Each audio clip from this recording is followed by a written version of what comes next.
welcome to my knitting podcast. This is episode 3, and welcome back.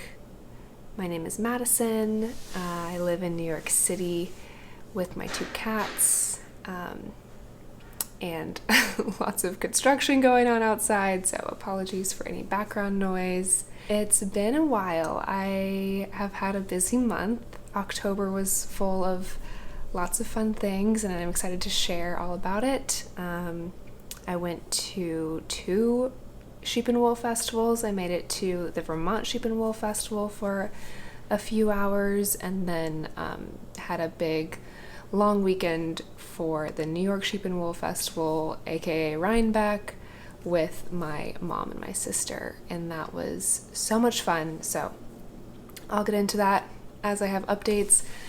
I'm sitting in the same kind of corner I was in last time, but I tried to face the window to get the last little bit of the sunlight. It's late afternoon, October 31st, so happy Halloween.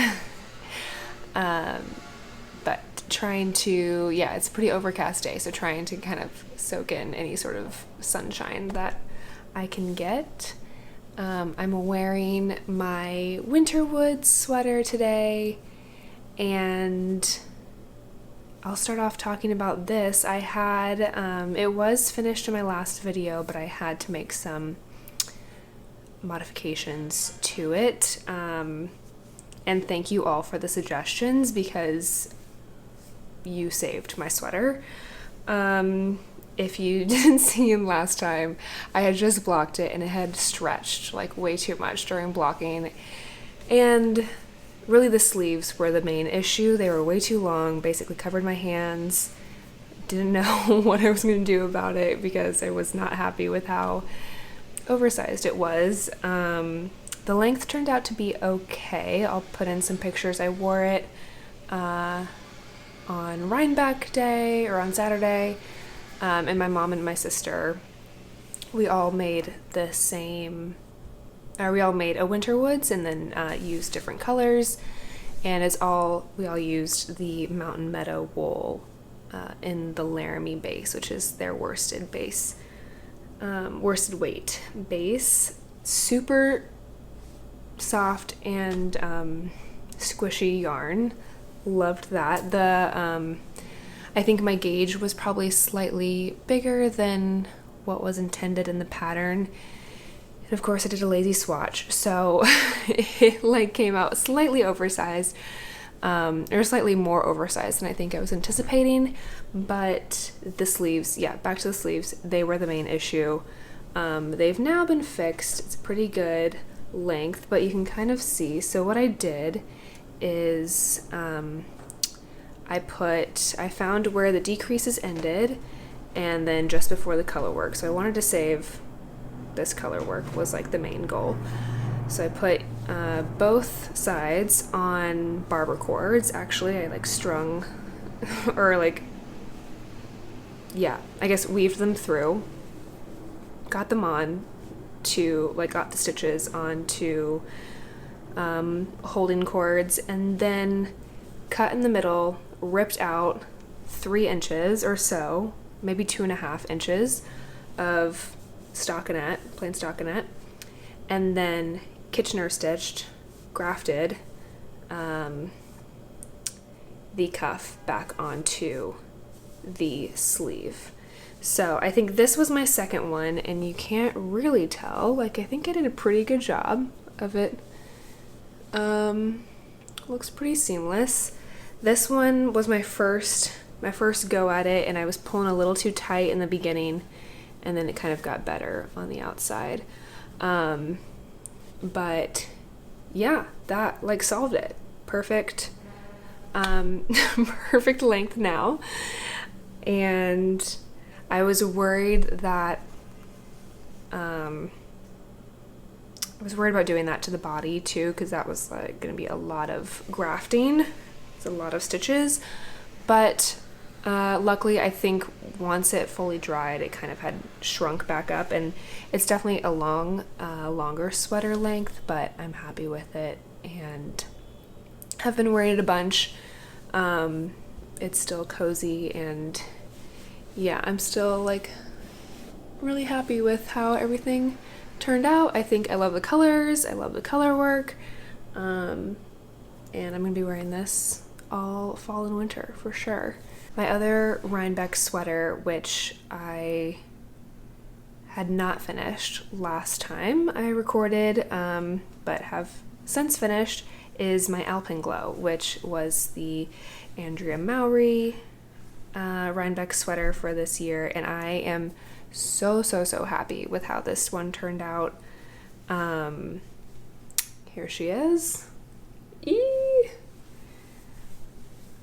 The Spincycle was so fun.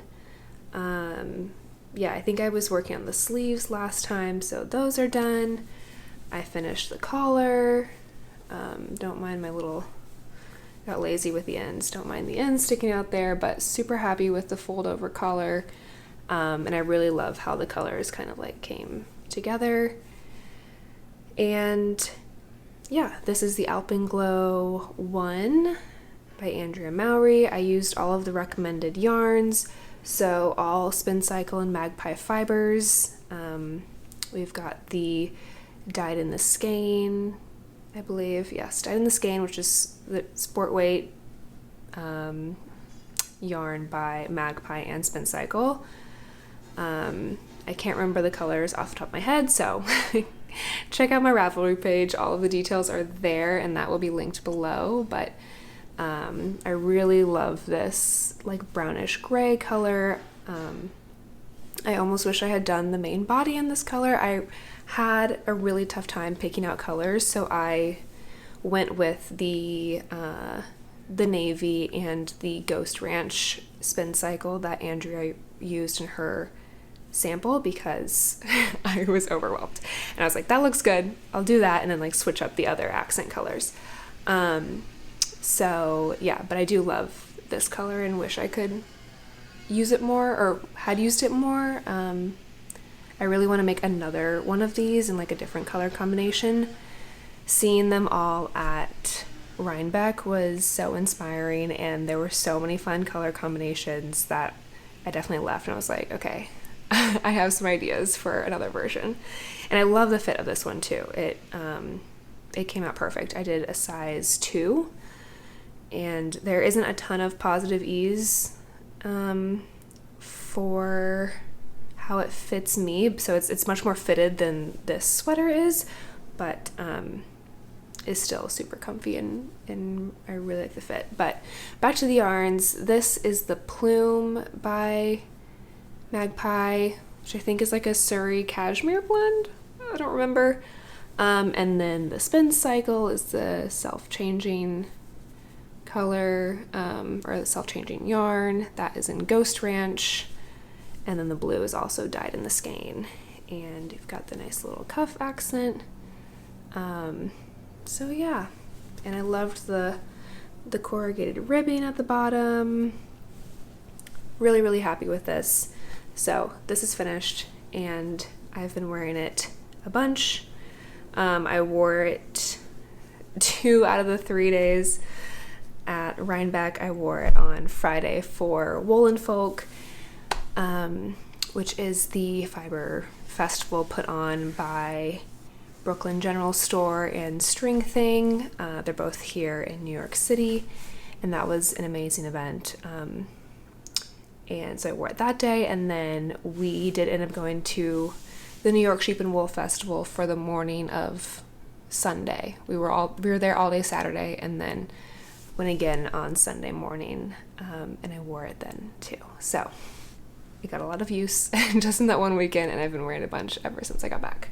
In my mind, these 2 sweaters, I guess they are technically FOs for this episode because they weren't finished the last time I filmed, but it feels like that was so long ago, and I've had them done for a few weeks now that I'm like, I don't really count them as FOs for this.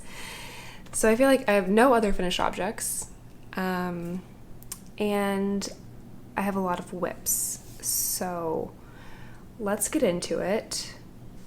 My first whip that I will show you is another sweater. I think I had just started it in my last episode. It's a test knit for the Petite Knitter, and I have not finished it. The pattern is out, so I have failed as a tester. A few lessons learned for me personally. This being my first test knit, I applied not really thinking that I would get it, but was super excited about the pattern, and then was so honored to get to test it for her, and was so excited. But the timing, I should have known better with the timing. It overlapped with me trying to finish my Rhinebeck sweaters, and then I also mentioned in my last episode that I was doing the MKAL, and so I wasn't able to, I wanted to work on the MKAL because that had all the buzz, but I was still trying to finish my test knit. And yes, so all of that to be said. And I don't really think I love deadline knitting. So that was, I think, a new learning for me too of, I was trying out the test knitting, and I know some people, like, they only test knit, which I think is amazing. But for me, I think I am more happy when my knitting is not tied to a deadline and it's just purely for fun and at my own leisure. And yeah, but I am still excited about this pattern. I hope to finish it soon. But we'll see. I'm almost there. It makes me so sad because it is almost there, and I'm really happy with how it's looking. But this is, I think she's named it the Ovis sweater, because she has the Ovis socks, which I've made, and they also have this sheep motif on them that is so cute. So this is like the big Ovis sweater, and it's top down yoke, color work in the round, nothing too crazy. I'll try to get back. It's pretty wide right now, which I will explain, but just wanted to show it. We've got some corrugated ribbing for the neckline, and then yeah, lots of little color work motifs throughout. I really, the color work chart it felt pretty long. I mean, I don't think it's longer than normal, but the gauge on this is pretty tiny, so it was a lot of stitches. And I was like, oh. And then I kept, there were a few rounds where I don't know why, I felt like my brain was just like not working sometimes when I was working on this, and then I'd get to the end of the round and, I would realize that I missed a stitch somewhere, or, missed up the color work repeat at like the very beginning and have to rip all the way back, and so that was annoying, but that's just my fault. But I think it's so pretty. I love it. It's the yarn it's all unspun, so the green is the Istex Plotelope, and also the white and the black is the Plotelope, because I wanted those to be sheep, actual sheep colors, not not some just random stash colors. This orange and red and kind of self-changing color yarn is Newton. I believe the color is like Vervan, I think. Again, details in my Ravelry project page. We'll have everything linked up below, but really happy with how that turned out. I had it in stash along with this green and the kind of yellow, which is the main color body here. That is also Newton. And then purchased this white and black from the Woolly Thistle because I wanted it to look like sheep. And yeah, so this, I definitely ripped out parts of the Newton, or just wound them off of the roll, or the plate, if it got too low contrast and too close to the green background color here. So you can see that kind of like red at the bottom was starting to turn a little green, and then I think I took some of that green out, and then it went back to kind of like a greenish red, but then got into the darker reds and then some orange at the bottom. So I think it's really cute. I have a little bit left of the body to go, and then I'm going to do some bottom ribbing, and then obviously I still have the sleeves. So we'll see. I was really focused on it and really trying to knit a lot on it in a short amount of time to try to hit the deadline, and then I got to a point where I was just like, this is not happening. And she, released the pattern anyway. So I have all my notes that I've been keeping track of in Ravelry, if you want to check that out. I think when I applied, I was under the impression that it was going to be a worsted weight sweater, kind of similar to this one, which is also her pattern, the Winterwoods. And then when the pattern was sent to me, the gauge was 30 stitches, over 4 inches, which is teeny tiny. I was like, and yeah, I used a 3mm needle on that, and my gauge was still not quite there. I think I was getting like 25 stitches, over 4 inches, and I tried going down even further in needle size, but it felt really uncomfortable and, again, really small. I was not, I don't think I was really ready mentally to like knit a fingering weight sweater. But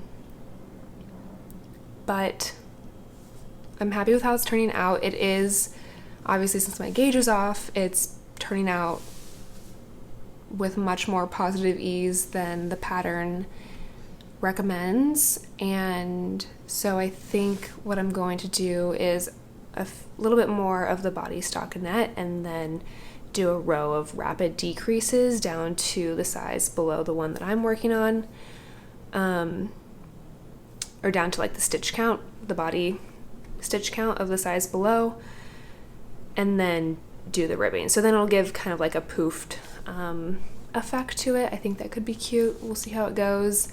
Maybe I'll do the same for the sleeves. I also think it might be cute to have like a shorter, maybe like 3/4 length sleeve on it. I'm not sure. If anyone, I'll hold it up again. If anyone has any, a vision for what you think would be amazing for this, I would love to hear it. The yoke, yeah, since it is pretty big, the yoke, this like splits. Same with this. There's a lot of room under my armpit, so I'm expecting the same for this one. But I'm loving the colors. I feel like I've been doing a lot of like blues and browns in my sweaters recently, so this feels like a nice change in color scheme. And this Newton, I will say I was very excited to kind of get out of the yoke portion where I was using the Plotelope as the background color and get just into the Newton, because it is so soft and like so gorgeous. I really love how, I think another reason why I didn't want to size down anymore on needle size is that I really liked how the fabric looked on the 3mm.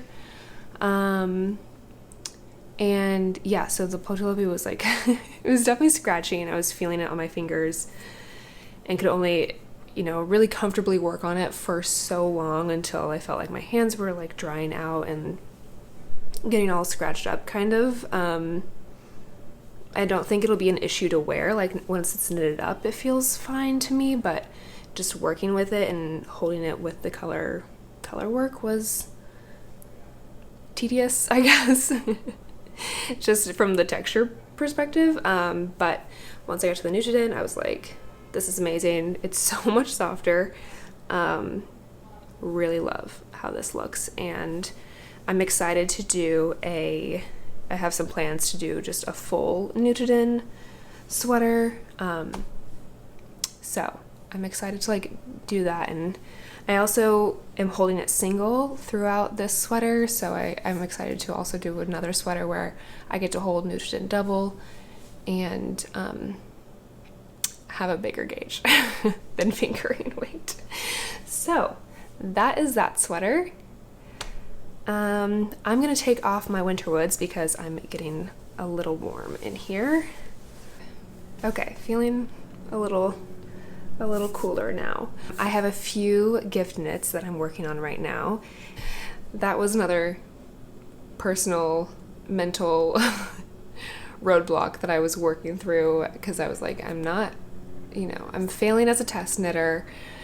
I have these gift knits that I've been pushed aside because I was so focused on Rhinebeck knitting, and then I was focused on the test knit, and then I wanted to do the MKAL, so I was feeling very overwhelmed with my knitting in general. So right now I'm really focused on just trying to clear off my needles.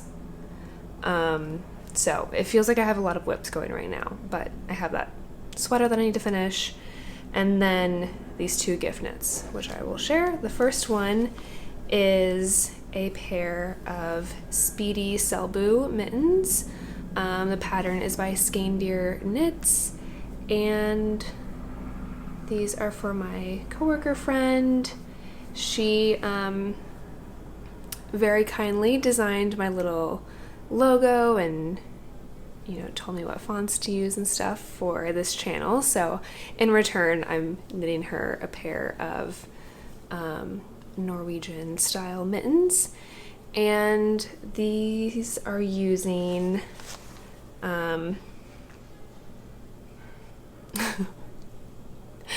what yarn is this? Let Lopi. Oh my gosh. This is using Let Lopi Istex. So more Icelandic, rustic wool, which I really do love, and I'm really loving knitting this up in this pattern.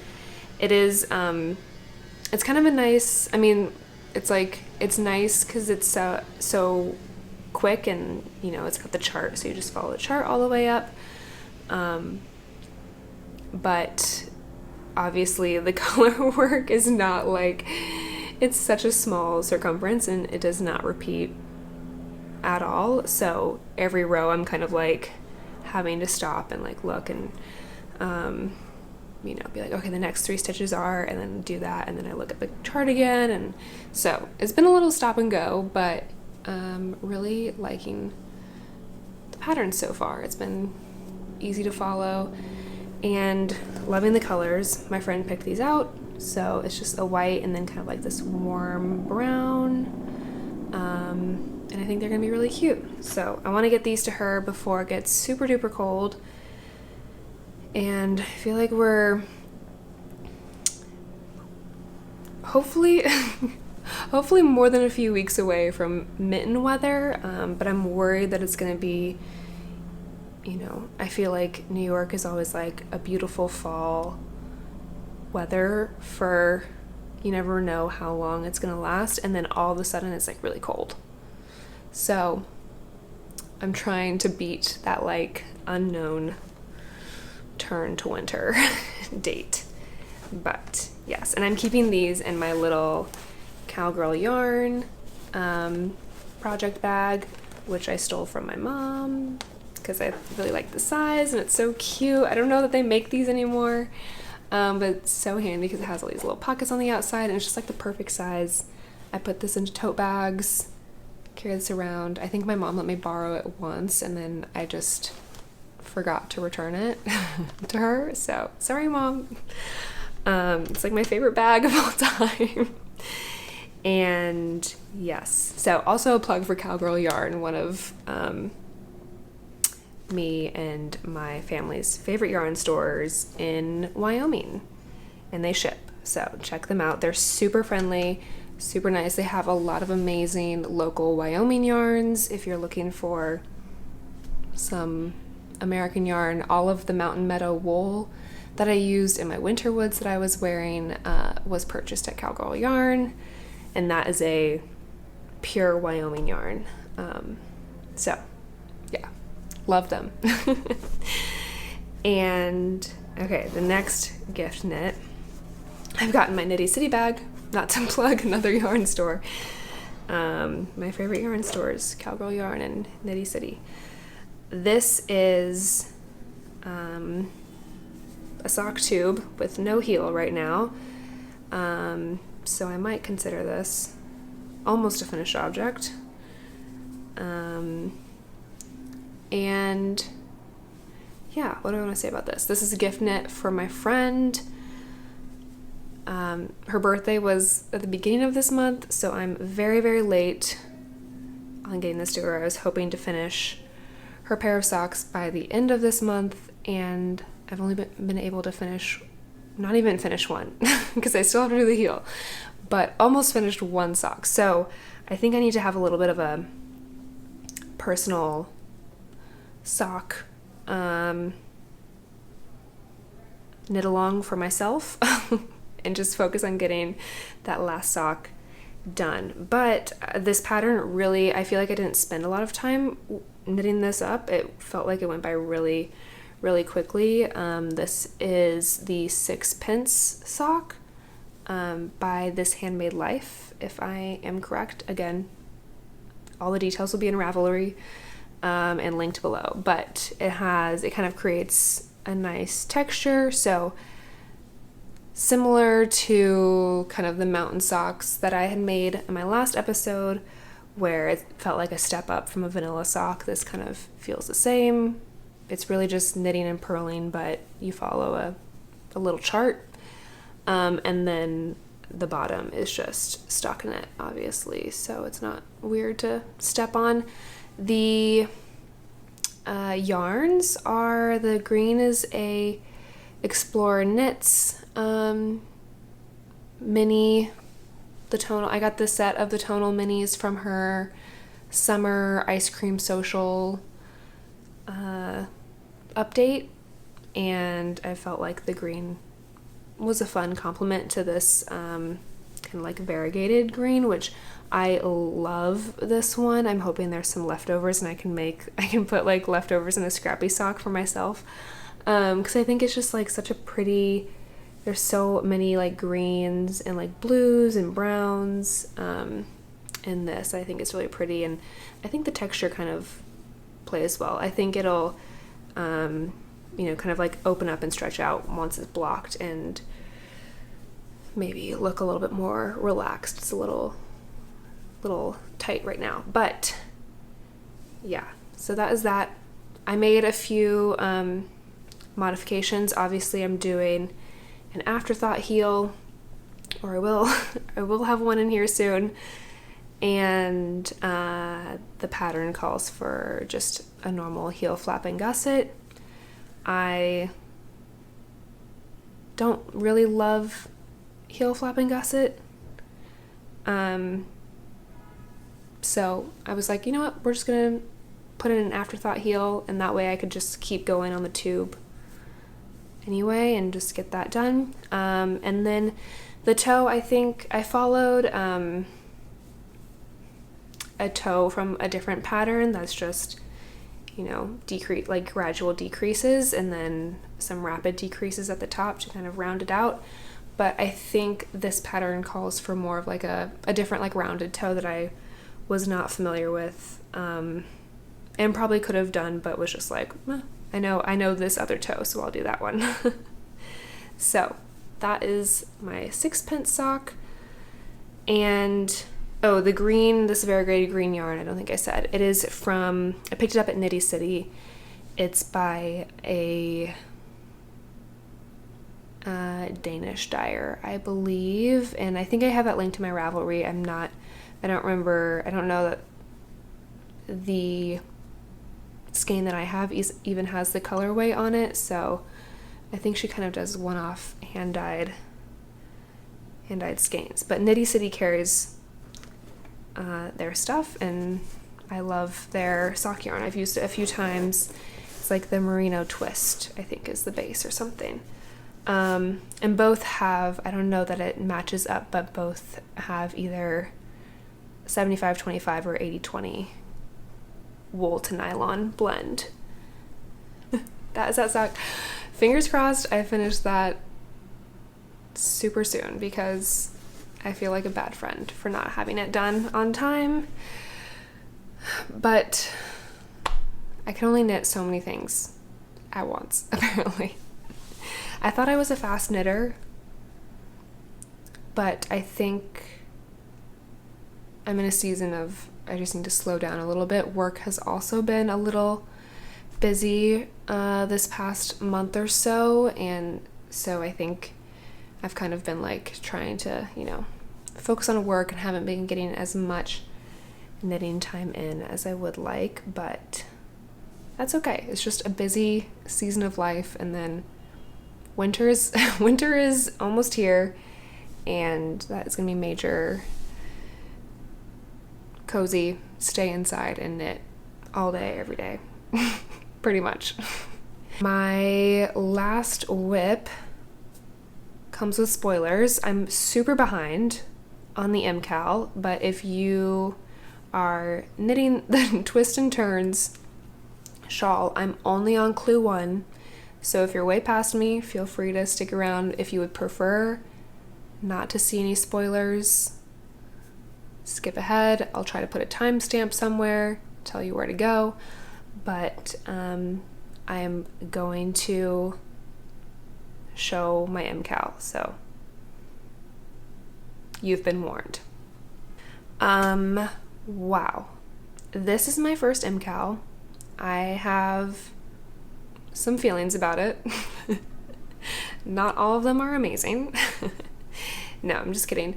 I've been having a lot of fun with the MKAL. I was feeling just stressed personally that I wasn't able to keep up, and I knew that I wasn't going to be able to keep up from the beginning, and I was trying to just remember that I was like, I'm not putting that pressure on myself to like stay up with the clues. I haven't, cleared my needles enough for Rhinebeck or, for these other things to be able to really put all of my focus into the MKAL.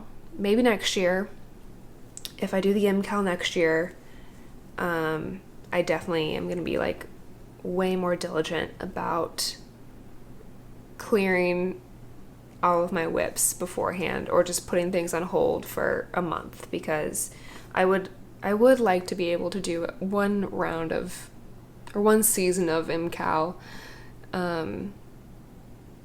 being able to keep up with the clues, and yeah, because I think that's just fun to like knit along with everyone. But as I mentioned, I'm on clue 1 still. I have just a few, I think like 1.5 repeats, actually 2, because I think I have 1 row of my second to last repeat on, and then I'll be done with clue 1 and I can finally move on. I feel like it's going to take me until the end of the year to finish this, but here it is. Oh my gosh. This has been the craziest thing I think that I've ever knitted so far. And if you haven't seen, or if you're not doing it and you don't care, eventually these little bound off sections will all be kind of like twisted up into each other to look like a braid. And we've got the chevron. Wow, this has been crazy. I think initial thoughts were like, what's happening? I don't understand. I'm not having fun. Okay, now I'm getting it. I'm enjoying the process, but this is taking forever. It's like how my mind set has changed over the course of this. Yeah, it's a lot of stitches right now. It's been a ton of making like increases, decreases, casting on, binding off constantly. And I'm holding out hope because I heard that clue 1 is like kind of the least fun clue. So once I get through this clue, hopefully it becomes a little bit more fun. It's been, I think now that I'm like getting into it and like understanding what I'm supposed to do, I don't have to look at the directions as much. I'm enjoying the process a little bit more, but in the beginning it was really tough and I was just like, what is happening? What is this? I don't understand. So overall, we're still chugging along. We're not going to frog it. We're going to keep moving forward. I definitely want to finish this soon, you know, or like keep momentum on it. I'm really loving my yarns. These are both, it's all a set from Stephen and Penelope that I purchased. It is a Danish yarn that is hand dyed. I tried to pronounce it in my last video, and a very kind person who I believe lives in Copenhagen said good effort on pronouncing, because I think I called it the Sislergut, but I don't know. But here's the tag. It's this yarn, Sislergut is how I say it in my head. So I think I'm just gonna go with that. And yeah, I've got this kind of like grayish blue as my main color. I'm using this white speckled as my contrast color, and I'm so excited to get into this pink soon. So hopefully that happens. I think that happens in clue 2. So that's why I'm pushing to finish clue 1. Would love to hear everyone else's feelings of the MKAL right now. This being my first one, I think I'm still like, what is happening? But yeah. Would love to know how you're doing, if you're participating, or you know, if you choose not to do the MKAL. Would love to know why. I think for some people, I totally get the like, you don't really want to knit something that you don't, or you don't want to knit something that you don't know how it's gonna look in the end. And I think seeing the spoilers that I have for this one, I'm like, okay, I don't really know how wearable this is gonna feel for me personally, like in terms of my style, but I think I've already feel like I've learned a lot, and I think I'm gonna keep learning more, you know, with each clue. So I'm kind of looking at this as a process learning knit, and then I'll just have it as like a fun memory, and you know, can use it as like a blanket in my house or stuff like that. So we'll see how that turns out. So that is all of my whips that I have right now. My goal is to clear off my needles before I cast on anything new. Coming home from Rhinebeck, I have like a dozen projects that I'm like so excited to cast on and like ready to go, but I need to get through those 4 things. Well, I might not finish my MKAL shawl before casting on anything else. Actually, I should probably, I need to like clear the slate. I have a few also whips that have been languishing for a while, so I need to get back to those and clear those off. I was just watching the True Lane podcast, and she was saying that her goal is to just finish all of her whips this year, and I think I'm like on board with that. I really want to clear everything off, that's especially the ones that feel like they've been sitting for a while, because they're just smaller projects, and I know I can finish them pretty quickly if I just dedicate some time to them. But I'm really ready to get everything cleared off so I can start a fresh wave of projects because I have a lot of plans, which maybe I was thinking I would make a little video talking about my winter knitting plans. I know everyone was posting fall knitting plans videos a few months ago, but I missed that train and I was so focused on Rhinebeck knitting that all of my other fall knitting fell by the wayside, clearly. I also wanted to talk a little bit about my Rhinebeck experience because it was my first year going to the New York Sheep and Wool Festival, and I had so much fun. And I'm sure if you've seen all of the other recap videos, I'll try not to go, talk too long about it, but I'll kind of post some photos maybe in frame as I talk through things. My mom and sister came from the Midwest and to New York City, stayed with me for a few nights, and then we drove up to the Hudson Valley. We stayed in Kingston, just across the river from Rhinebeck, and had a great time. So we got up there Thursday night.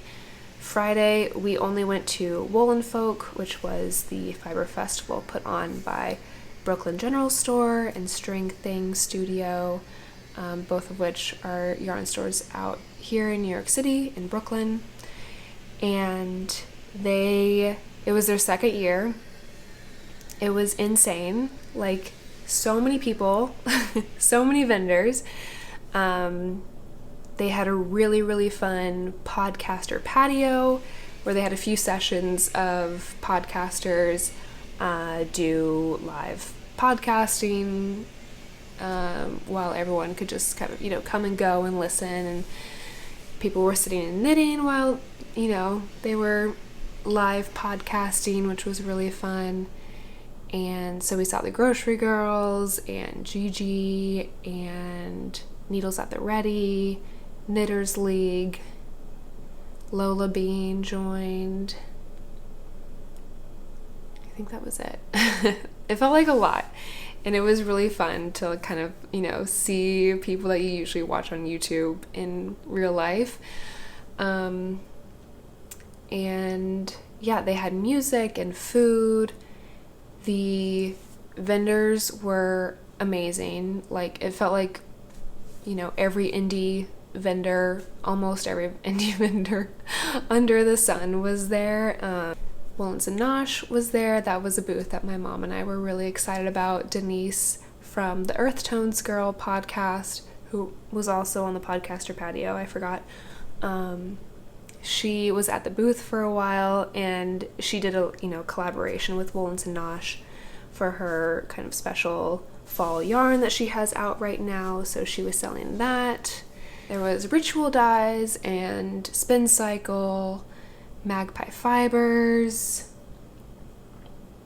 Who else? I feel like I'm forgetting everyone now. There were so many booths, and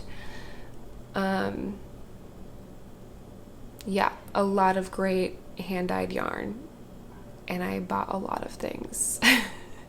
So yeah, that happened. And then, so that was Friday. We were there, it started at noon, ended at 7. I think we left probably shortly before it officially ended. Got some dinner, and then just hung out and knitted all night. That is the fun thing about going and staying with and knitting friends and family, that you just get to, you all want to just knit during the downtime.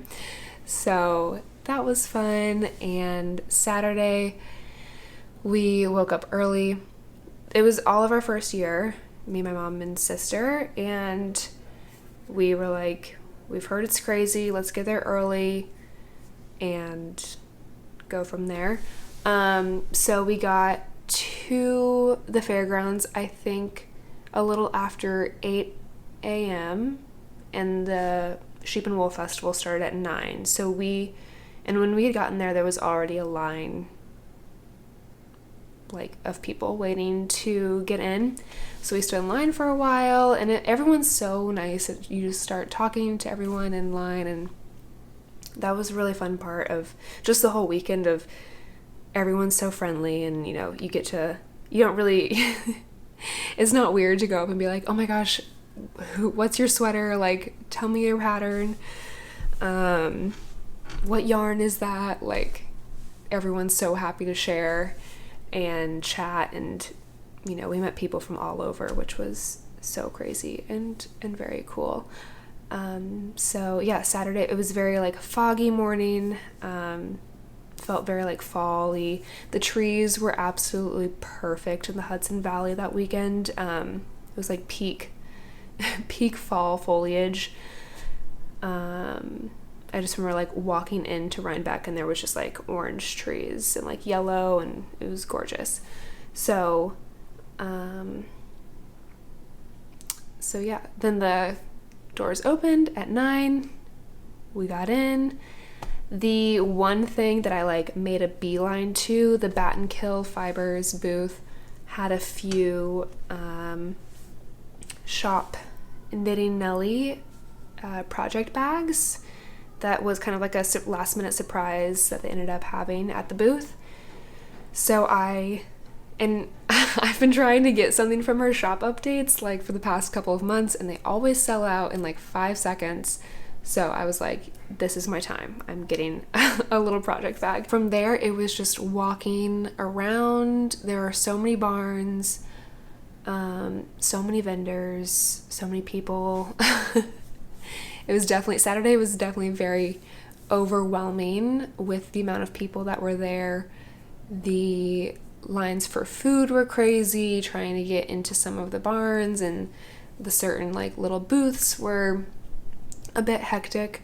But I think if you kind of like give yourself the whole day and you're just kind of like ease into it and kind of just, go slow, it was not bad. The waiting for food was like the hardest part because that did take a minute, and I think we were like, next year we're just gonna bring our own food and snacks and stuff, because the food lines were definitely the hardest part. Saturday was also the day for like all the meetups. Got to say hi to like so many people, like Andrea Mowry and Natalie of Knitty Natty, and the Grocery Girls, and Kim and Jonna. And yeah, it was also fun just to like see people around and be like, oh, there's that podcaster. So that was really cool. A few people even came up to me and were very kind and said that they had seen my podcast episodes and enjoyed them, and that was very unexpected and so kind. So thank you to those people. Yeah, and it was fun. I feel like I got to chat with a few, meet some people and connect with some knitters that are like local to me. So I hope to, see them again and get to knit with some new friends in person, which would be so fun. Sunday, we went back to the New York Sheep and Wool Festival just for the morning. I think we had gotten a lot of things on Saturday and managed to get, I think, most of, what we were looking for in terms of like buying yarn and seeing all the vendors and stuff. But there were a few things that we were like, oh, we'll think about it tonight and come back tomorrow morning. So we picked up a few more things on Sunday morning. I ran into the Junction fiber mill, Amanda she's half of the Junction fiber mill, which is based in Vermont. And I met her at the Vermont Sheep and Wool Festival, where they had a booth, and I bought some yarn and I've been a big fan of theirs for a while, and so it was fun to see her again and get to chat. And Sunday was definitely a lot more low-key, a lot less people. There were more kind of like I think animal like showcases, it felt like, or at least that I like knew that were going on. There were probably just as many on Saturday, but with all of the knitting craziness, it felt like the animals kind of took a back seat. So yeah, on Sunday we got to catch, you know, like a leaping llama's little showcase, which was really cute, and they had a little sheep parade and fun stuff like that. So we spent just the morning there on Sunday, and then went to the Perfect Blend yarn store, which was in Socrates, I believe, if I remember, and they were having the Sewrella Yarn kind of pop-up shop for the weekend. So we just popped in there. It was super cute. I bought some Sewrella yarn. My sister is a big fan of Sewrella, and it was my first time kind of like seeing it in person, so that was fun. And then from there we drove to Kingston, I believe, to a little park where Jill Draper makes stuff. She is a yarn dyer. She was having her own pop-up at this park.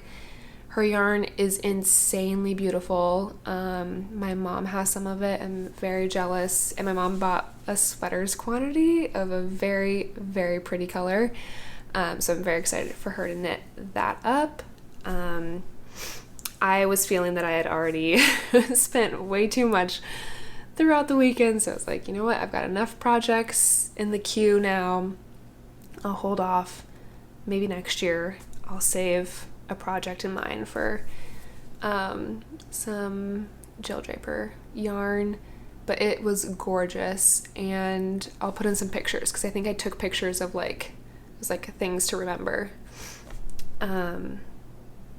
So yeah, and that was kind of like the final piece of our Rhinebeck weekend. From there we drove back to New York City, and then my mom and sister left the next day, which was sad because then I was all alone again. But yeah, we had a great time, and definitely like lots of takeaways for next year of like, maybe bring some lawn chairs so you can like hang out and knit for a while, like take a break from the craziness if you need to, and packing snacks and food so you don't have to like stand in line and stuff like that. I felt like in terms of like yarn buying strategy, we kind of had that down in terms of like, we came with projects in mind that we were like, you know, thinking of buying for, and you know, had listed out yarn quantities of potential projects and stuff like that, so we could kind of figure that out.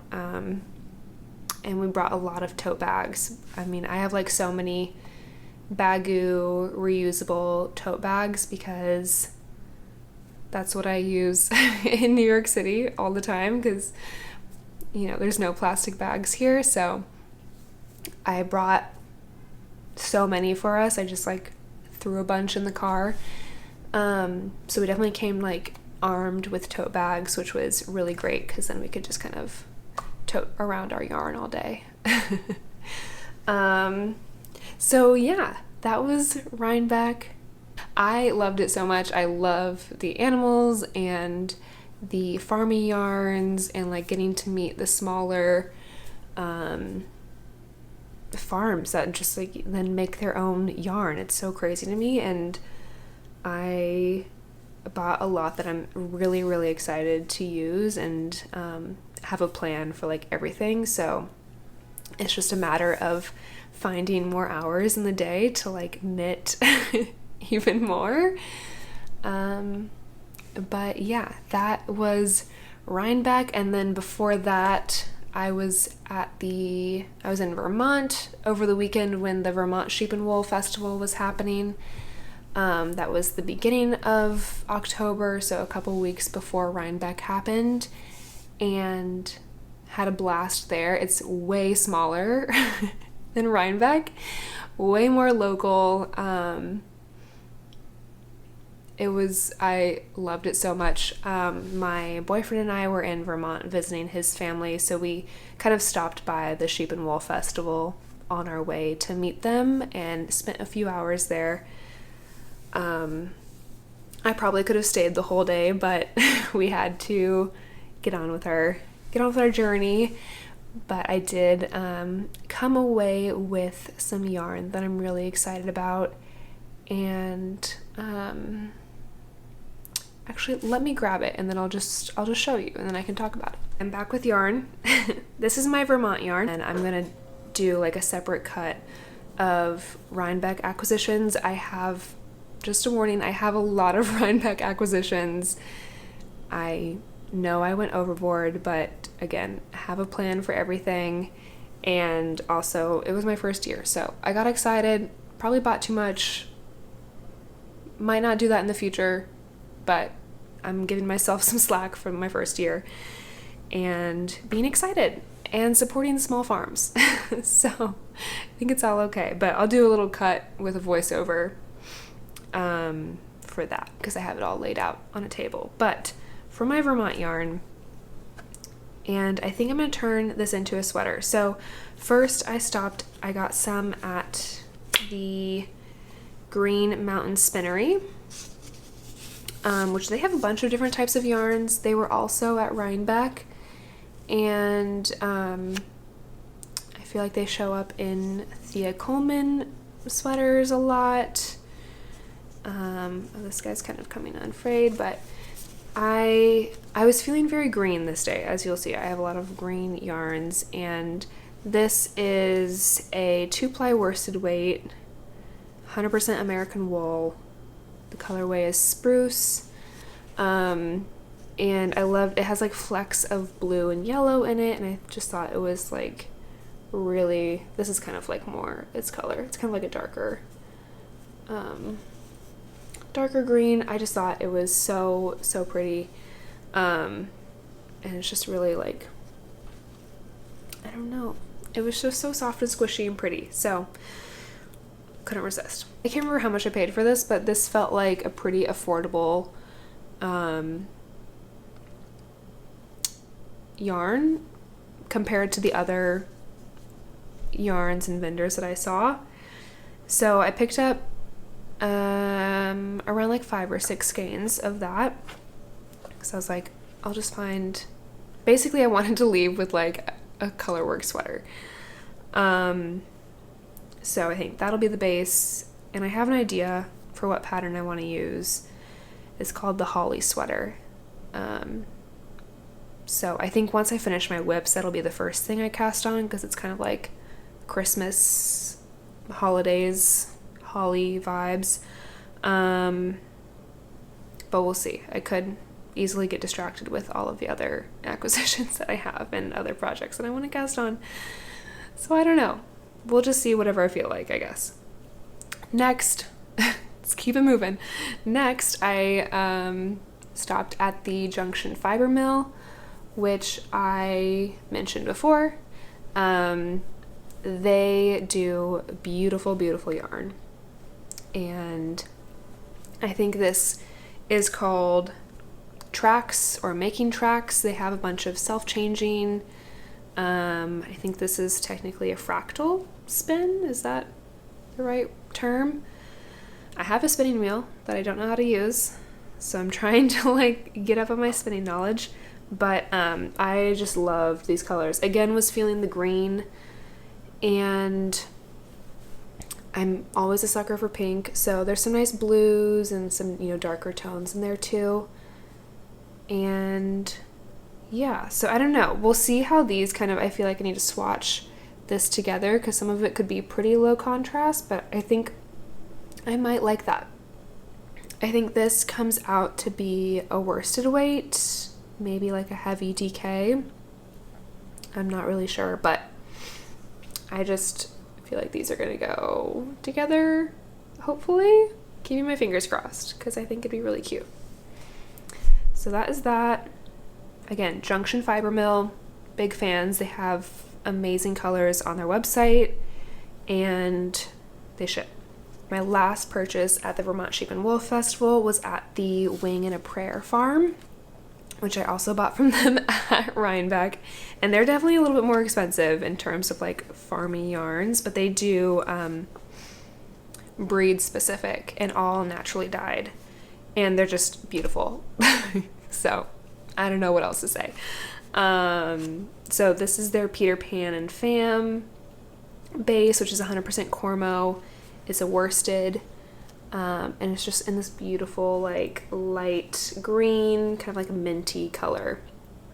So I was like, I don't know why, you know, again, feeling the greens, I just think this would be really pretty. I think there's some of this, you know, that comes out in here.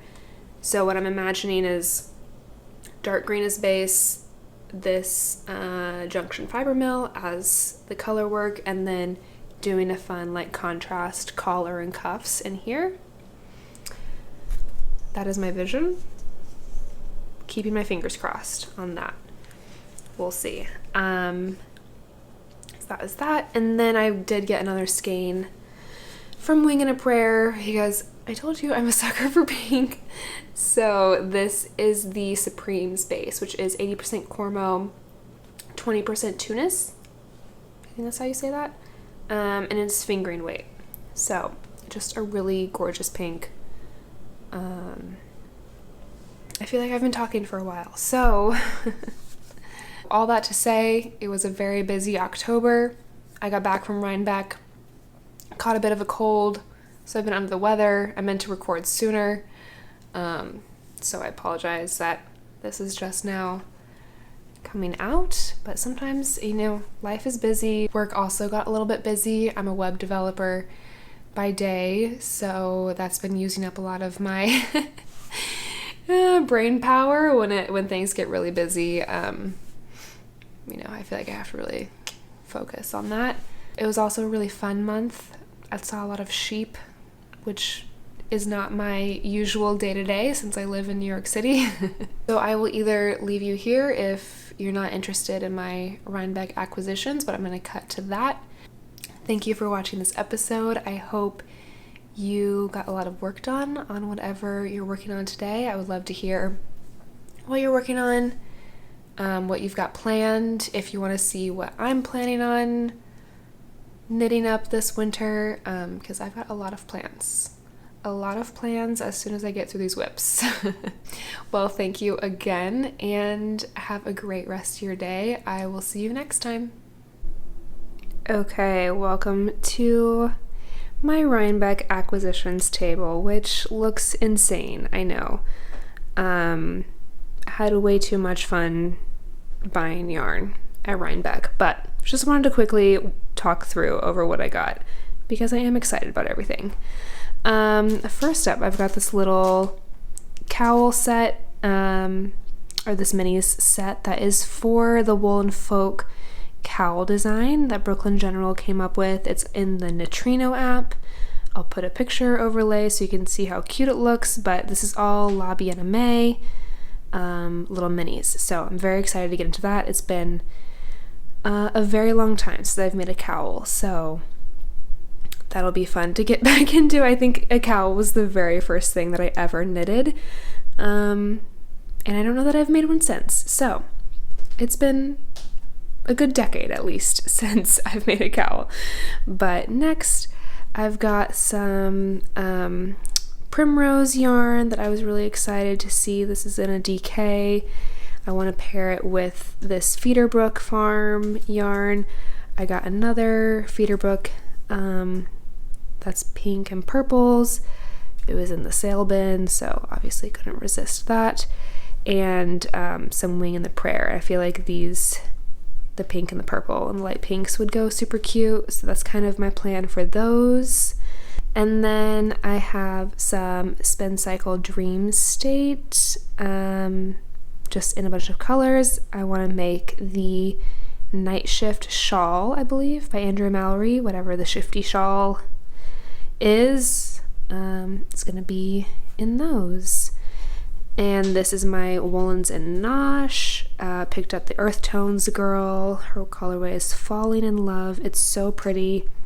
They do amazing self-striping yarn, so I'm very excited and picked up this sock set for myself. My sister was like, I like held this up and my sister was like, that is you in a sock set if I've ever seen one. So I'm very excited to knit these up for myself. This Sewrella yarn is from the Perfect Blend yarn store in Saugerties, and I think I just got 2 of her sock. Yeah, the classic sock. And yeah, this is all of the Autumn in New York collection. So this is the City That Never Sleeps. I think I just liked the pretty like neutral. And then this is another classic sock in the Met. So that's just a nice gray. And then I picked up her tonal minis because they're gorgeous. And I really love having minis around just to mix and match with a bunch of different things. These are from the Earl Grey Fiber Company, which is so pretty, and I actually hadn't heard of them until my sister bought me a skein from a yarn store in San Francisco while she was out there. But their colors are really, really pretty, and I loved this kind of pinkish orange with the speckles and the dark green. I think the dark green would be a really fun contrast, like heel and cuff for this pink one. Again, these are like sock yarns, so got merino nylon blend. And then these are just a few little things like stitch markers and some farm soap that I got from the Sawkill Farm. These were kind of the big kahunas. I got 2 sweaters quantities. So this first one, the darker gray, which it kind of in the sun it has like a brownish gray tint to it.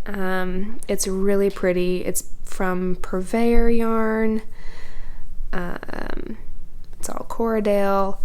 So this I am wanting to do both. I want to do cabled sweaters with. This one I think I want it to become the Widow's Kiss by Thea Coleman. I'll put up a little picture. It's super pretty, and this yarn is like so amazing. So that's exciting. Sawkill, have been a fan of them for a while. This is a DK in like the lighter gray. I think it's, what's the breed here? I don't know if they have breed, but it's just gray undyed. I think they do all natural colors, like all sheep, the natural fleece colors, I mean. So yeah, this is a DK, and this is going to become a cabled sweater. I'm forgetting the name of it now, but it's by Jessica McDonald. I'll put a picture in. I'm very excited about that. And that is it. That's all of my yarn.